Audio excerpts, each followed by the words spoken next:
Dear viewer, good morning to all of you. मेरे प्यारे बच्चों, जिशान एकेडमी में आपका स्वागत है। You are most welcome to Zeeshan academy.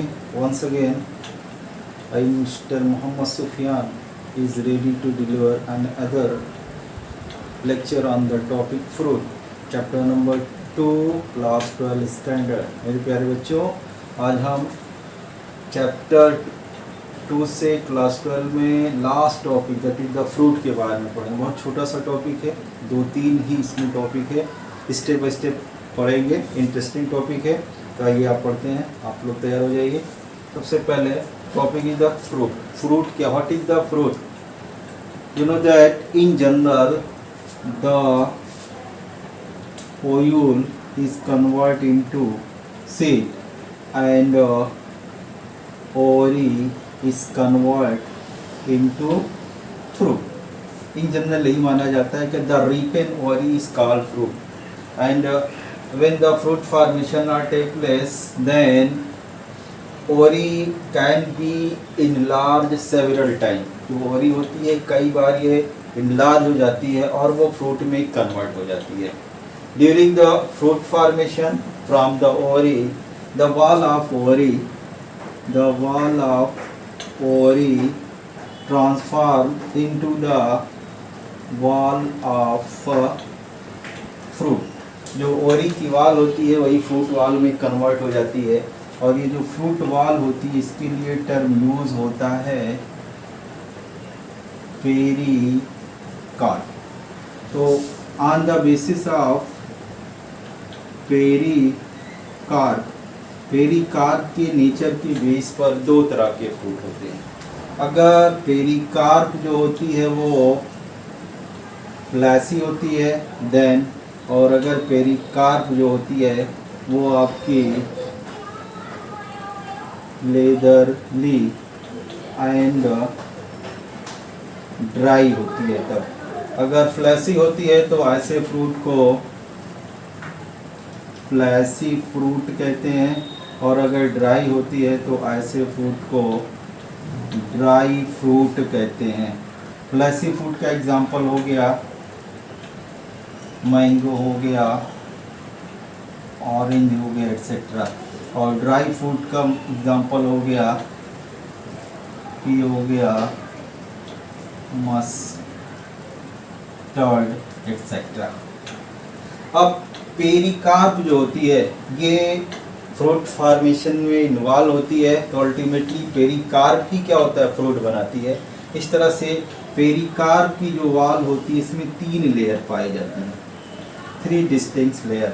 जो सबसे ऊपर वाली होती है उसको एपिकार्प कहते हैं, बीच वाली जो होगी उसको मीजोकार्प कहेंगे, और जो लास्ट में होगी अंदर की तरफ होगी मीन्स इंडोकार्प। जो नियर द सीड होगा, जो सीड से दूर की तरफ होगी वो एपिकार्प होगी, और जो सीड के करीब होगी वो क्या होगी, इंडोकार्प होगी। अब जो फ्रूट होता है उसका नेचर जो होता है, किसी में एपिकार्प जो होती है वो फ्लैसी होती है, किसी में मीजोकार्प फ्लैसी होती है, या किसी में क्या होती है, इंडोकार्प फ्लैसी होती है। और इसी के बेस पर आपके फ्रूट का जो नेचर होता है वो डिफाइन होता है। ये आप 11th स्टैंडर्ड में पढ़ चुके हैं। अब यहाँ पे आता है जो fruit formation on the basis of formation के बेस पर आपका जो फ्रूट होता है, फ्रूट आर ऑफ 3 टाइप। सबसे पहला जो होता है, जो फर्स्ट होगा उसको हम फर्स्ट जो होगा उसको ट्रू फ्रूट कहते हैं। नंबर 2 जो होता है उसको हम फॉल्स फ्रूट कहते हैं, और नंबर 3 जो होता है उसको पार्थिनोकार्पिक फ्रूट कहते हैं। अब स्टेप बाय स्टेप पढ़ेंगे। सबसे पहले हम पढ़ेंगे what is the true fruit. What is true fruit? In general जो फ्रूट होता है, जहाँ पे आपने टर्म यूज होता है ovary are convert into fruit, it means ये फ्रूट जो होते हैं वो ट्रू फ्रूट होते हैं। ऐसे फ्रूट जिसमें जो फ्लैसी पार्ट होता है, जो इडेबल पार्ट होता है, वो किसका कन्वर्जन से बनता है? ओवरी के ट्रांसफॉर्मेशन से बनता है। ऐसे फ्रूट को हम ट्रू फ्रूट कहते हैं।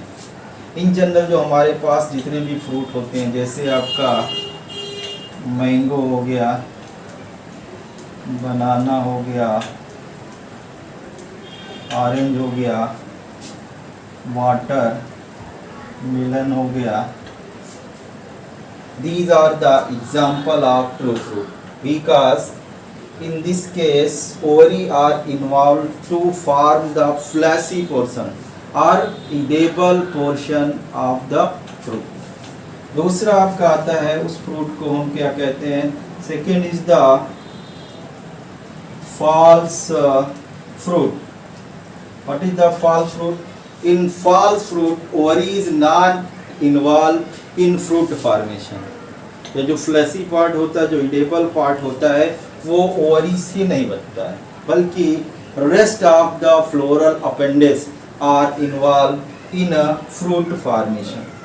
अब यहाँ पे हम देखते हैं कि इन जनरल जो आपके फ्लावर के अपेंडेज होते हैं, उसमें कैलक्स हो गया, कैरोला हो गया, एंडोसियम हो गया, गायनेसियम हो गया, और जो बेसल पार्ट होता है जिस पे रखा होता है रिसेप्टिकल्स या थैलमस कहते हैं। इसमें कैलक्स, कैरोला, एंडोसियम तो डिस्ट्रॉय हो जाते हैं, सिर्फ ओवरी बचता है और थैलमस बनता है। तो सीधे सीधे हम कह सकते हैं कि जो फॉल्स फ्रूट होता है, इसमें जो थैलमस होता है ये कन्वर्ट हो जाता है या इन्वॉल्व होता है इन फ्रूट फॉर्मेशन। अब इसका मतलब ये नहीं कि ओवरी प्रेजेंट होती है लेकिन फ्रूट नहीं बनाती है। अब फॉल्स फ्रूट का बेस्ट एग्जांपल आपका हो गया, जैसे आपका स्ट्रॉबेरी हो गया और एप्पल्स हो गया। बहुत इंपॉर्टेंट, बहुत ही कॉमन है एप्पल्स। ये फिगर एक बनाया था ताकि समझ में आ जाए। ये देखिए एक एप्पल्स का फिगर बना हुआ, इसमें ये अंदर की तरफ आपके ओयूल से सीड का फॉर्मेशन होता है। ये देखिए इससे सीड का फॉर्मेशन हो गया। उसके बाद इसमें ओवरी प्रेजेंट होती है यहाँ तक, ये ओवरी का पोर्शन है। ओवरी का मतलब हो गया कौन कौन सा हो गया? सबसे अंदर जो होगी वो आपकी इंडोकार्प हो गई, उसके बाद जो है वो मीजोकार्प है, और सबसे बाहर की तरफ ये जो है वो एपिकार्प है।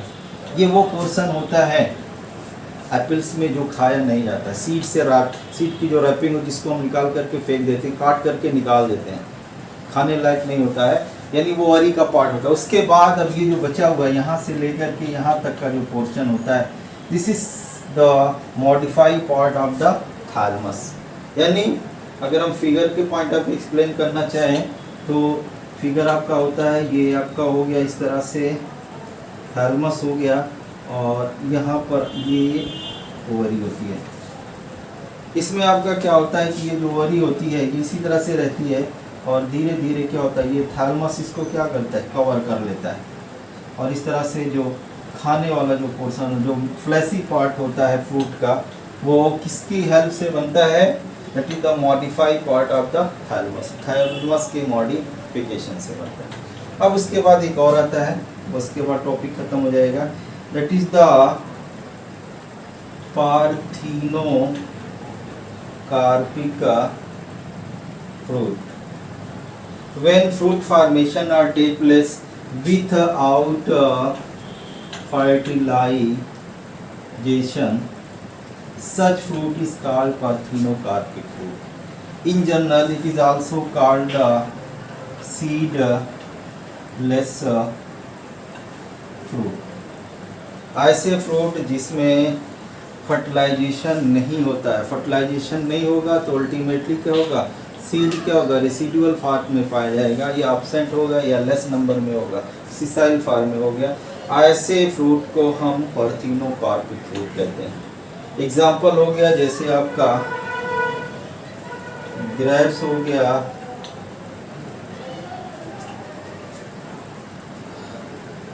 बनाना हो गया, पाइन एप्पल्स हो गया, सोआन। अब ये जो ग्रेप्स और बनाना होते हैं इनमें आपका क्या होता है, सीड नहीं पाए जाते। इसके अलावा पपाया हो गया। These are the example of parthenocarpic fruit, और ये नेचुरल पार्थेनोकार्पिक फ्रूट होते हैं। आर्टिफिशियली हम क्या कर सकते हैं, we can produce the parthenocarpic fruit with the use of the growth hormones.